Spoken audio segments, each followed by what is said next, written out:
Amém? Irmãos, o tema que o pastor Maurício nos delegou nesse mês em que ele está de férias é recomeço. Pensando nisso, eu gostaria que os irmãos abrissem suas Bíblias no Evangelho de Jesus Cristo, conforme o relato de Lucas, no capítulo 15.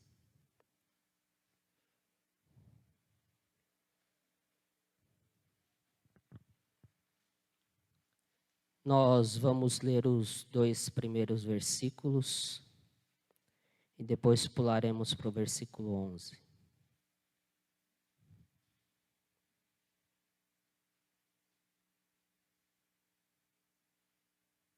Todos acharam? Amém? Diz assim o texto: Aproximavam-se de Jesus todos os publicanos e pecadores para o ouvir. E murmuravam os fariseus e os escribas, dizendo: Este recebe pecadores e come com eles. Versículo 11 diz assim: Continuou Jesus: Certo homem tinha 2 filhos. O mais moço deles disse ao pai: Pai, dá-me a parte dos bens que me cabe. E ele lhes repartiu os haveres. Passados não muitos dias, o filho mais moço, ajuntando tudo o que era seu, partiu para uma terra distante e lá dissipou todos os seus bens, vivendo dissolutamente. Depois de ter consumido tudo, sobreveio àquele país uma grande fome, e ele começou a passar necessidade. Então, ele foi e se agregou a um dos cidadãos daquela terra, e este o mandou para os seus campos a guardar porcos. Ali desejava ele fartar-se das alfarrobas que os porcos comiam, mas ninguém lhe dava nada. Então, caindo em si, disse: Quantos trabalhadores de meu pai têm pão com fartura, e eu aqui morro de fome. Levantar-me-ei e irei ter com meu pai, e lhe direi: Pai, pequei contra o céu e diante de ti. Já não sou digno de ser chamado teu filho. Trata-me como um dos teus trabalhadores. E levantando-se, foi para o seu pai. Vinha ele ainda longe quando seu pai o avistou e, compadecido dele, correndo, o abraçou e beijou. E o filho lhe disse: Pai, pequei contra o céu e diante de ti. Já não sou digno de ser chamado teu filho. O pai, porém, disse aos seus servos: Trazei depressa a melhor roupa, vestiu, ponde-lhe um anel no dedo e sandálias nos pés. Traze também e matai um novilho cevado. Comamos e regozijemo-nos, porque este meu filho estava morto e reviveu. Estava perdido e foi achado. E começaram a regozijar-se. Só até aqui. Senhor, nós queremos te agradecer, Pai, por tudo aquilo que já ocorreu nessa noite, Pai. Somos gratos a Ti pela oportunidade que nós temos, Pai, de cultuar e louvar o Senhor através dos nossos louvores, através das nossas ofertas e dos nossos dízimos. E agora, Pai, fala aos nossos corações nesta noite, Pai. Que o Teu Espírito Santo tenha total e plena liberdade em nosso ser, para nos mudar, nos moldar, segundo o Teu querer e segundo a Tua vontade. Faça isso nesta noite, em nome de Cristo Jesus. Amém. Irmãos, o ano de 2019 definitivamente não foi um ano fácil. Acho que para quase ninguém. Aliás, não foi um ano fácil para a maior parte da população, principalmente a população brasileira, por conta de todas as crises que nós vivenciamos e todas as tragédias que nós vivenciamos. Há quem diga que o ano de 2019 não foi um ano para amadores, por conta de todas essas dificuldades por que nós passamos. Pessoalmente, nós perdemos entes queridos que amamos, nós passamos por algumas dificuldades financeiras, alguns perderam seus empregos. E a passagem de um ano que se encerra para um outro ano que se inicia é um momento propício para que a gente possa analisar as nossas vidas. E, de repente, colocar no papel e colocar em prática tudo aquilo que nós planejamos no ano anterior e que ficou apenas no papel e que não saiu do nosso planejamento. Ou então retomarmos aquilo que começamos, que iniciamos e infelizmente não demos sequência. No culto da virada que nós tivemos aqui no dia 31, o pastor distribuiu um papelzinho com 7 áreas da nossa vida. E ele nos incentivou a escrevermos aquilo que nós gostaríamos de ter ou aquilo que gostaríamos de melhorar em cada uma dessas áreas das nossas vidas. E colocar diante do Senhor essas nossas petições. E que, segundo a vontade dEle, segundo a graça dEle, Ele nos abençoaria segundo a sua vontade. E isso só é possível porque o nosso Deus é um Deus de recomeço. Esse nosso Deus é um Deus de recomeço e nós vemos isso nas Escrituras, quando a gente vê a história de Adão e Eva, quando eles pecaram. Nosso Deus não foi pego de surpresa com o pecado do homem. Ele já tinha estabelecido um plano na eternidade para resgatar a humanidade. Para que essa humanidade fosse perdoada e fosse salva, para que um dia nós pudéssemos desfrutar da eternidade juntamente com a presença do nosso Deus. E então, nós iniciarmos uma vida nova, um novo começo na eternidade, com a presença do nosso Senhor e Salvador Jesus Cristo, iniciando nessa terra. Porque a salvação veio a nós através de Jesus Cristo nessa terra. A gente pode ver que Deus é um Deus de recomeço na história de Noé. Quando aquela geração estava corrompida e a maldade se multiplicava na terra, e como Deus chamou uma família que era temente a Ele para recomeçar a história da humanidade. Como Deus deu a oportunidade para aquele povo se arrepender, que não se arrependeu, então Deus propiciou a Noé e a sua família que começasse uma nova geração aqui nessa terra. A gente pode ver que Deus é um Deus de recomeço na vida de Jó. Jó perdeu todos os seus bens, Jó perdeu todos os seus filhos, Jó perdeu a sua saúde. A única coisa que Jó não perdeu foi a sua fé e o temor ao Senhor. E porque ele não perdeu a fé e o temor ao Senhor, ele pôde recomeçar. Porque Deus, quando recomeçou com Jó, Deus então deu em dobro tudo aquilo que Jó tinha perdido. E a gente pode ver isso claramente na nossa história, irmãos. Nós que estávamos perdidos, andávamos sem esperança, quebrados, espiritualmente mortos, como diz Romanos. Então a gente encontra o Evangelho do nosso Senhor e Salvador Jesus Cristo. Nós encontramos o nosso propósito aqui na terra. Nós encontramos um novo começo, porque afinal de contas, evangelho significa exatamente isso, boas novas, um novo começo para as nossas vidas. E não somente na nossa vida espiritual, isso é um princípio que a gente pode aplicar em todas as áreas da nossa vida, nos nossos casamentos, nos nossos negócios, nos nossos projetos, nos nossos sonhos. Porque não importa o que tenha acontecido lá no passado, pois com Deus a gente sempre pode começar de novo. E esse texto que nós lemos, no capítulo 15 de Lucas, Jesus está cercado por publicanos e pecadores. E quando ele conta essa parábola que nós lemos, ele conta essa parábola em resposta a alguns fariseus e doutores da lei que o questionavam. Os publicanos eram cobradores de impostos. Seriam hoje aquele pessoal da Receita Federal.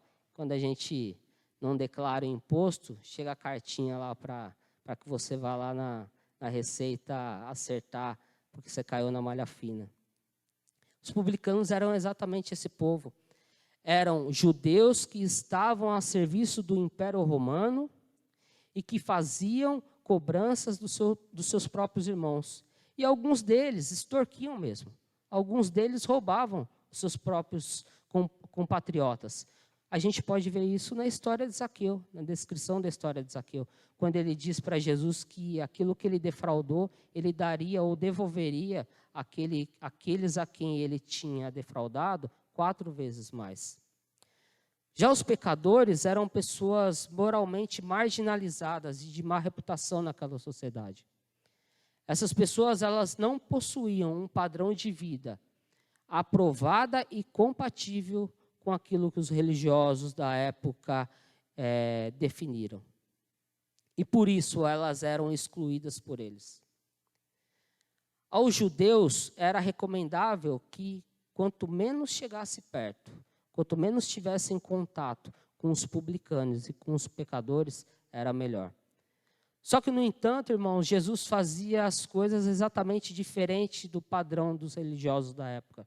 Jesus contrariava aquela religiosidade hipócrita, e não somente contrariava, com um contato entre os publicanos, com os publicanos e pecadores. Jesus comia com eles, como diz o texto.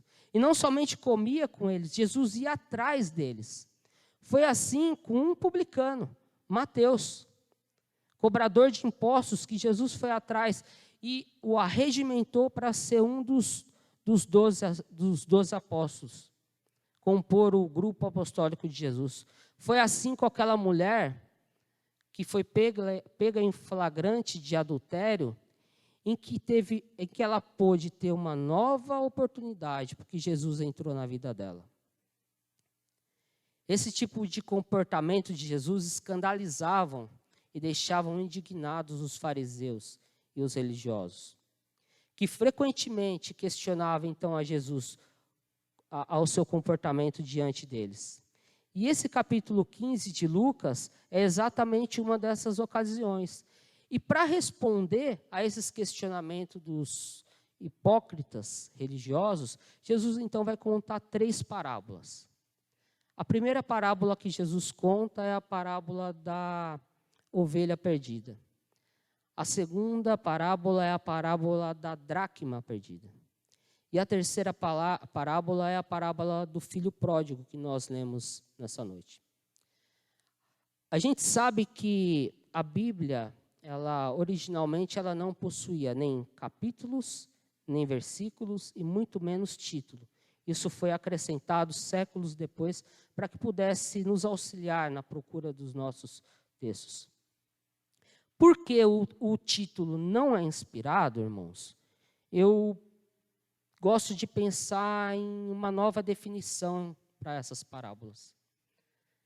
Eu penso que a parábola da ovelha perdida não é a parábola da ovelha perdida, é a parábola do pastor que vai atrás da ovelha. Eu penso que a parábola da dracma perdida não é a parábola da dracma perdida, é a parábola da mulher que diligentemente vai em busca da sua dracma que se perdeu. E a parábola do filho pródigo não é a do filho pródigo. Eu penso que a parábola do filho pródigo é o pai que pacientemente espera pela volta do seu filho. Porque se a gente pensar com essa definição, e quando a gente lê essas parábolas, elas vão nos transmitir uma mensagem central, que é o extraordinário e inexplicável amor de Deus por nós, por aqueles que estavam perdidos e que desejavam ser encontrados. Então, quando a gente pensa nessa definição, eu penso que essa mensagem transmitida, ela fica um pouco mais clara para nós. E o que esse texto, então, ele pode nos trazer de lição para esse ano que se inicia? O que a gente pode aplicar em nossas vidas com relação a esse texto? Eu penso que a gente pode tirar quatro lições deste texto. E a primeira lição que eu gostaria de compartilhar com os irmãos é lidando com a frustração. O texto ele não deixa claro o motivo pelo qual o filho pródigo resolve de uma hora para outra simplesmente pedir a parte que lhe cabia na herança e ir para um outro país viver da maneira que ele queria. O texto não deixa isso claro. Mas a gente pode pensar e pode conjecturar por que será que esse filho, de uma hora para outra, ele decide, então, abandonar a casa do pai? E assim eu penso que o que aconteceu com aquele jovem foi uma frustração.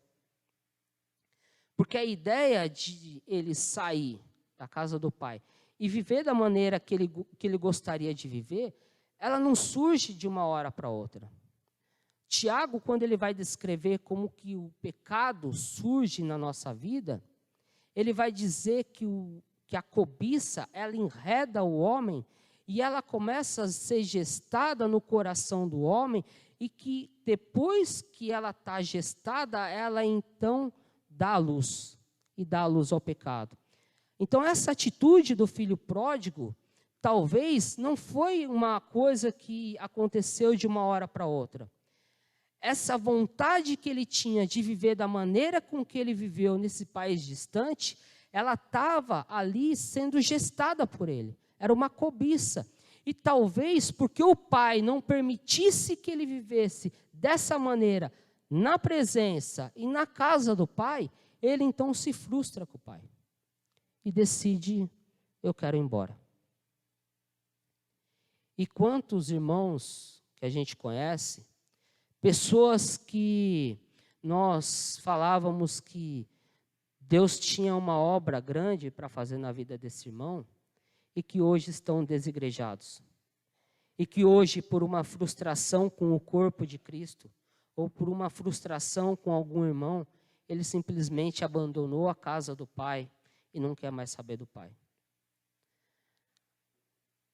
Nas últimas pesquisas do IBOP, já se encontra uma classe de cristãos evangélicos que não tinha antigamente, que é aqueles evangélicos não praticantes. É aqueles irmãos que acham que não precisa da igreja local para congregar e para ter uma comunhão com o nosso Senhor. Ou aqueles que professam uma fé, mas que não vivem de acordo com sua fé. E essa ideia de viver da maneira que eu quero, do modo que eu quero, ela não é nova para a gente. Tem uma música bem antiga, da minha época de adolescência, e que fez muito sucesso justamente por isso, porque é assim que a sociedade gosta de viver. É uma canção do Lulu Santos que diz assim, algo parecido com isso. Não há tempo que volte, amor, vamos viver tudo que há para viver, vamos nos permitir. É exatamente aquilo que o filho pródigo fez. Meu pai não deixa eu fazer aquilo que eu quero na presença dele, vou embora, vou me deixar permitir viver a vida que eu quero, longe dele. E, infelizmente, esse é o pensamento dessa sociedade pós-moderna. Uma sociedade que preza pela satisfação pessoal. Ela é uma sociedade egocêntrica que está visando apenas a sua própria felicidade. Uma sociedade que olha somente para o seu umbigo. E isso não está... a igreja do Senhor Jesus Cristo não está imune a esse tipo de pensamento, a esse tipo de visão de vida. Mas talvez, irmãos, para alguns de nós aqui, o ano de 2019 tenha sido mesmo frustrante. Porque a gente talvez tenha planejado fazer algo, começar algo, e aquilo que a gente planejou, os nossos objetivos, as nossas metas, que nós traçamos no começo do ano passado, os nossos sonhos que a gente colocou nas mãos do Senhor e que, por uma razão ou por outra, acabou não se concretizando, aquilo que gostaríamos de ter vivido, aquilo que gostaríamos de ter adquirido, aquilo que gostaríamos de ter feito, por alguma razão, por obstáculos, por alguma barreira que possa ter nos impedido de fazer, nos frustrou. Mas, irmãos, a Bíblia também diz que se Deus fez a vontade dele nas nossas vidas, a vontade dele, do Senhor, ela é boa, ela é perfeita e ela é agradável. Porque ele sabe exatamente aquilo que nós precisamos, exatamente aquilo que nós podemos, exatamente aquilo que não vemos. A nossa visão é limitada. O apóstolo Paulo, ele, por algumas vezes, tentou ir à igreja de Roma, fazer uma visita àquela igreja. Não foi ele que fundou, mas ele tinha um apreço muito grande por aquela igreja. E ele, por algumas vezes, tentou ir. E ele relata que ele não conseguiu ir fazer essa visita que ele tanto gostaria de fazer à igreja de Roma. Ele poderia ter se frustrado. Mas o Senhor sabia que se ele fosse àquela igreja de Roma, na primeira tentativa que ele empreendeu para ir a essa igreja, nós não teríamos nas nossas Bíblias o maior tratado teológico já escrito em toda a história. Se ele tivesse conseguido visitar a igreja de Roma, nós não teríamos na nossa Bíblia a carta que Paulo escreveu à igreja de Roma, a carta de Paulo aos Romanos. E essa carta de Paulo aos Romanos, se nós professamos uma fé protestante, é porque um dia o Senhor levantou um homem chamado Martinho Lutero, que leu uma passagem, um trecho das Escrituras, exatamente em Romanos, e ele reformou a igreja de dentro para fora. Se hoje nós somos cristãos evangélicos, é porque um homem se levantou e leu Romanos, e Romanos estava na nossa Bíblia, porque Deus não permitiu que Paulo fizesse essa visita à igreja de Roma. E mesmo quando Paulo fez a visita à igreja de Roma, não foi como ele esperava. Os irmãos sabem, ele saiu preso, chegou em Roma preso. Não antes de sofrer um naufrágio, não antes de ser picado por uma serpente venenosa. E ele chega preso em Roma. Dessa prisão ele sai. Ele é julgado e ele é absolvido. Não muito tempo depois, ele é preso novamente em Roma. E porque ele foi preso novamente em Roma, dessa vez condenado à morte, ele usou a situação em que ele se encontrava, em algemas. E ele diz assim: graças eu dou ao Senhor, porque eu pude evangelizar toda a guarda romana. Ele usou as frustrações que ele teve como ferramentas, oportunidades, mas ele não murmurou. Que o Senhor nos ensine a usar as nossas frustrações pessoais como oportunidades para esse ano que se inicia. Amém? A segunda lição que eu gostaria de compartilhar com os irmãos é lidando com a perda. Naquela época, como agora, a herança ela só era dividida quando existisse uma morte. É muito incomum um pai em vida ainda dividir a sua herança com seus filhos. E naquela época era a mesma coisa. Só que quando o filho pede para o pai a sua herança, evidentemente o pai não estava morto fisicamente, mas para aquele filho o pai já não existia mais. No coração daquele filho, o pai já não tinha lugar. E esse ano de 2019, para alguns, existiram perdas de pessoas que nós amamos. Nós perdemos entes que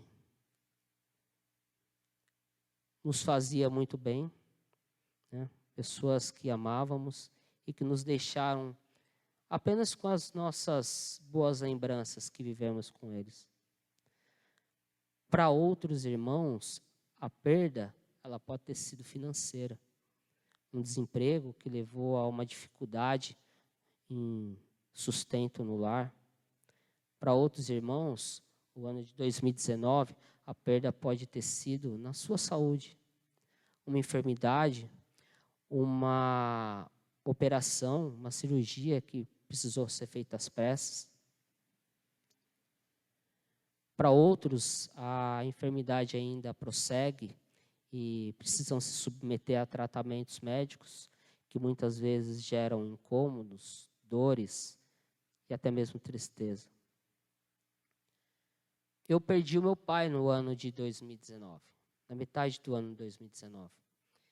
E ele tinha alguns problemas crônicos, principalmente cardíacos e pulmonares.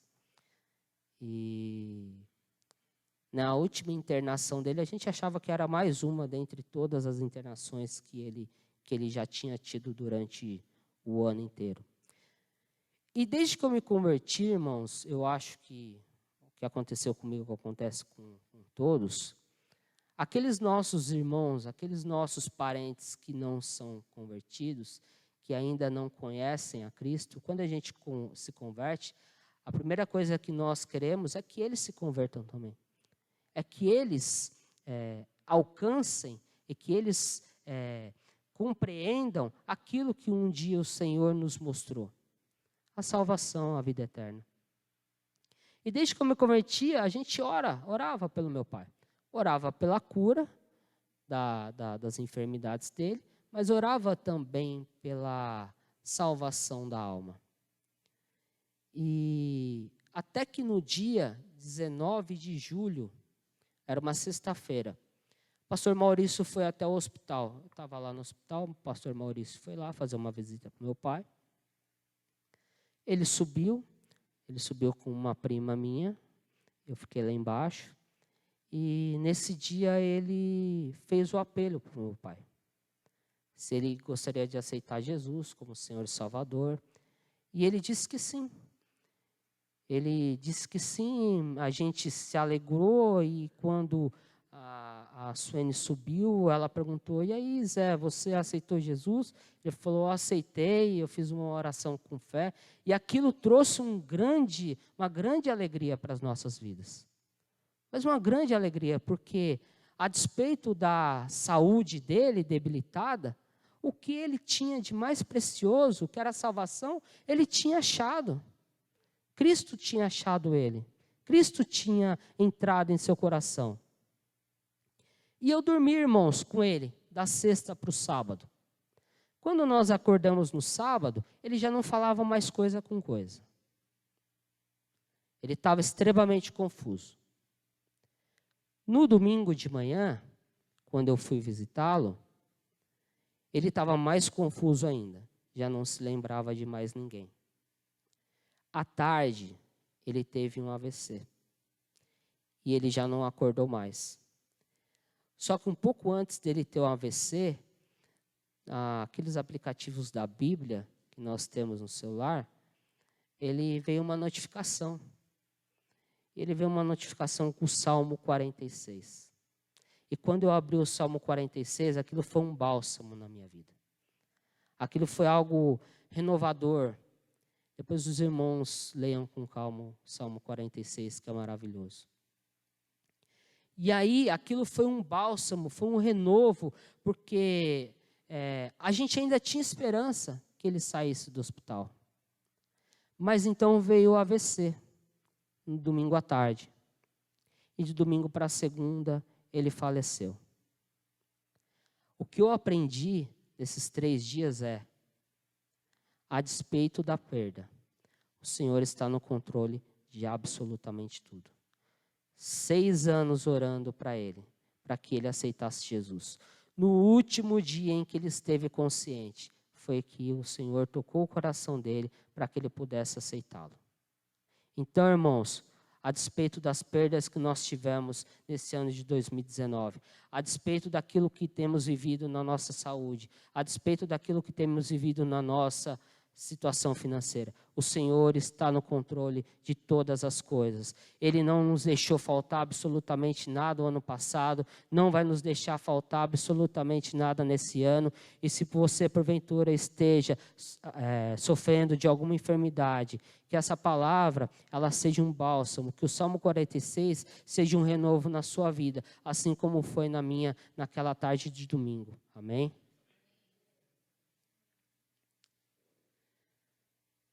A terceira lição que a gente pode tirar desse texto é: reconhecendo o erro. Aquele jovem, por conta de uma decisão equivocada, impensada, inconsequente, acabou perdendo tudo aquilo que ele tinha, esbanjando a sua herança que havia recebido. Ele perdeu o amor, o aconchego do seu lar e a sua dignidade, ao ponto dele desejar a comida dos porcos. A comida dos porcos. Só que teve um dia, irmãos, que ele examina a sua vida e reconhece que ele havia errado. Aquele jovem se arrepende da besteira que ele fez e decide que era hora de voltar para casa do pai. Nem que fosse, não mais como filho, mas como um simples empregado. A expressão grega que Lucas usou para descrever a parte em que está traduzida na nossa Bíblia como caiu em si, dá a ideia de uma pessoa que teve um surto de insanidade, e quando ele então cai em si, ele recobra-se desse surto de insanidade. Então, quando esse jovem se recobra dessa insanidade, dessa inconsequência que ele fez, ele então se arrepende. E a gente tem alguns relatos de arrependimento na Bíblia. E uma história de arrependimento que talvez seja a história mais famosa que nós temos nas Escrituras. É o arrependimento do rei Davi. Ele tinha tudo, absolutamente tudo que um rei poderia ter. Tudo. Ele poderia ter todas as mulheres que ele quisesse. Mas ele desejou uma mulher que ele não poderia ter. Não somente desejou, a possuiu, como simplesmente se tornou um assassino ao mandar matar o marido daquela mulher. Davi, irmãos, o homem segundo o coração de Deus, ele é confrontado então pelo profeta. E aí ele também cai em si. E ele reconhece o seu erro e se arrepende profundamente. E a gente sabe que ele se arrependeu profundamente, porque quando a gente lê o Salmo 51, a gente lê um homem com um coração quebrado, um coração que se derrama na presença do Senhor, um coração que já não mais cabe em si, mas ele quer somente a presença do Senhor, se for necessário. Deus poderia tirar o reino, tirar tudo que ele possuía, ele só não queria que o Senhor tirasse a presença dele da vida de Davi. A questão é, as consequências do pecado de Davi, elas não foram suplantadas por Deus. Davi, ele teve que arcar com suas consequências. A consequência inicial foi a morte do fruto desse relacionamento extraconjugal. O bebê, nos primeiros dias, Deus recolheu. Mas ele teve ainda mais alguns problemas com a consequência do seu ato impensado. A profecia de Natã, ela se cumpriu na vida de Davi, de que a espada jamais se apartaria da casa de Davi. Por conta do erro de Davi, a espada já não se apartou da casa dele, porque depois daquilo ali, a família virou uma confusão total. Mas, irmãos, a despeito do pecado de Davi, Deus o perdoou. E Deus o perdoou, e Deus o aceitou, o pedido de perdão daquele homem, o arrependimento daquele homem, de uma forma que Deus ainda deu o privilégio de Davi, de estar escrito, de estar registrado nas Escrituras Sagradas, que da descendência daquele homem viria o Salvador do mundo, viria aquele que resgataria as nossas vidas, que nos compraria por um bom preço. Por isso, irmãos, se o ano de 2019 nós tivemos algum erro e que precisamos nos consertar, talvez seja esse o dia de começarmos algo novo, reconhecendo que nós erramos, reconhecendo que pisamos na bola, sim, reconhecendo que nós metemos os pés pelas mãos e fazer como Davi, assumir o nosso erro e não ficar colocando ou não ficar procurando desculpas esfarrapadas. A gente tem que fazer como o Davi fez. Reconhecer o nosso erro, pedir perdão para o Senhor, e o Senhor vai nos perdoar em nome de Jesus, amém? E o que nos leva à quarta e última lição que eu gostaria de compartilhar com os irmãos é que esse novo começo só é possível porque a graça de Deus é o único caminho para o recomeço.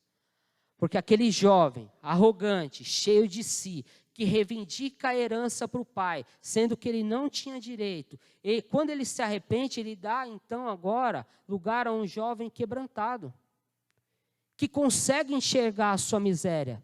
Davi, quando reconheceu o erro, ele reconheceu a sua miséria. Aquele jovem, quando reconheceu o seu erro, ele reconheceu a sua miséria. E ele prepara todo um discurso para quando ele vai encontrar com o seu pai.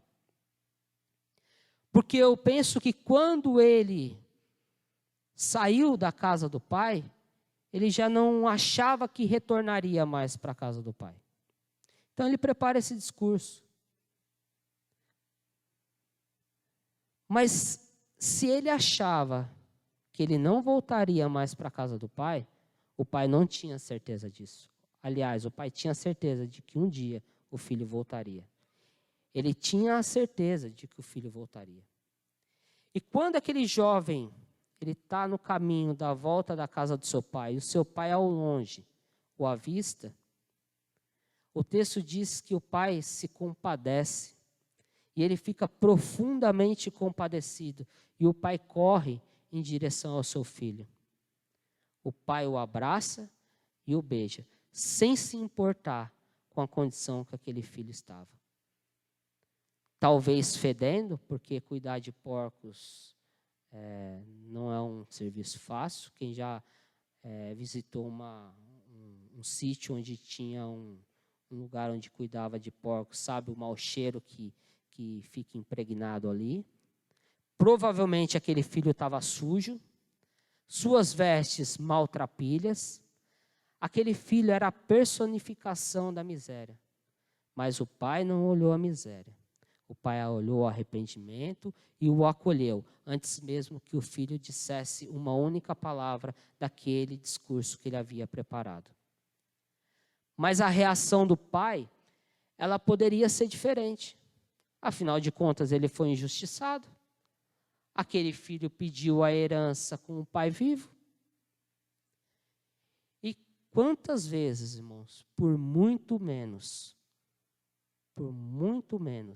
a gente não quebra laços afetivos com pessoas da nossa família, com amigos, colegas de trabalho, por simples besteiras.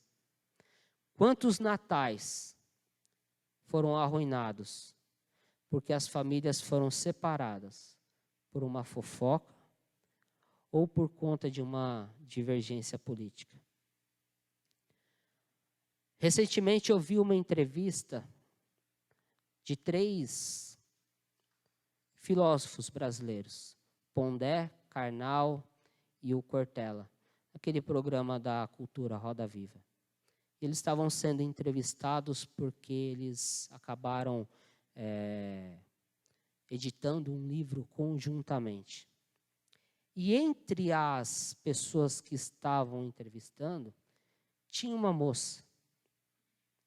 E essa moça perguntou para eles como é que ela fazia para perdoar metade da sua família, pois metade da sua família havia votado em um determinado candidato de qual ela não compactuava.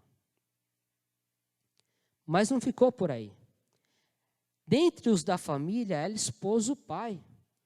Ela falou assim, não, porque meu pai, eu preciso perdoar meu pai para a gente passar o Natal junto, porque o meu pai não só votou em determinado candidato, como aprova as atitudes que ele toma. Mas aquela mulher ficou constrangida, porque as respostas não foram as que ela imaginou que recebesse daqueles 3 senhores que estavam sendo entrevistados. E eu fico imaginando como deve ter sido o Natal dessa família por conta de uma divergência política. Eu acredito pessoalmente que ela nem tenha passado depois disso o Natal com seus pais. Mas Jesus nessa parábola, irmãos, ele nos mostra não um pai injustiçado, mas ele nos mostra o amor do pai, um amor maravilhoso, uma graça incompreensível. E esse amor e essa graça é que nos ensina que, se necessário for, soframos o dano. Se necessário for, perdoemos os nossos irmãos 490 vezes ao dia, se necessário. É esse amor que Jesus Cristo nos amou quando nós ainda estávamos mortos nos nossos delitos e pecados. E é por isso que hoje, especialmente hoje, que celebramos a ceia, rememorando a obra redentora de Cristo na cruz, devemos analisar as nossas vidas e sermos gratos, porque um dia Cristo voluntariamente se entregou e morreu pelos nossos pecados. A ceia que nós celebramos hoje nada mais é do que a festa dos pães asmos que Cristo celebrou há mais de 2000 anos atrás. E essa festa dos pães asmos, que é a Páscoa, ela foi instituída por Deus lá no Egito, quando Deus ordena que todo judeu devesse celebrar essa festa, porque quando eles celebram essa festa, eles reconhecem e eles lembram de como Deus poderosamente tirou os israelitas da escravidão do Egito e pôde dar a eles uma nova oportunidade de escreverem uma nova história. A ceia que nós celebramos todos os meses na igreja também é uma forma de não nos esquecer de como, através do sangue de Cristo, derramado na cruz do Calvário, Deus nos comprou por um grande preço. E hoje também, através da ceia, nós podemos ter uma nova oportunidade de construirmos uma nova história das nossas vidas em Cristo Jesus. Amém? E eu concluo, irmãos, lendo um trecho de um livro de autoria de um monge beneditino chamado Anselm Graham, que diz o seguinte: bom Deus, nós iniciamos um ano novo. Ele ainda está puro, intocado. Portanto, temos algo novo diante de nós. No novo também sempre está a promessa de que tudo em nós será renovado, que ficará melhor. As primeiras horas do ano já se passaram. Assim o novo, a cada segundo, está sendo gasto um pouco. Concede-me atenção para que eu receba com um coração novo, o novo que tu me ofereces, para que algo novo possa crescer em meu coração. Renova o meu coração, preenche os meus relacionamentos, minhas amizades, minha parceria, minha maneira de tratar os colegas com o teu Espírito novo. Dá-nos uma nova chance para que juntos trilhemos novos caminhos, que algo de novo possa crescer em nós. Abençoe esse ano para que seja um ano de ventura, curando o que está ferido, unindo o que está partido e abrindo o que está enrijecido para uma nova vida. Amém, irmãos?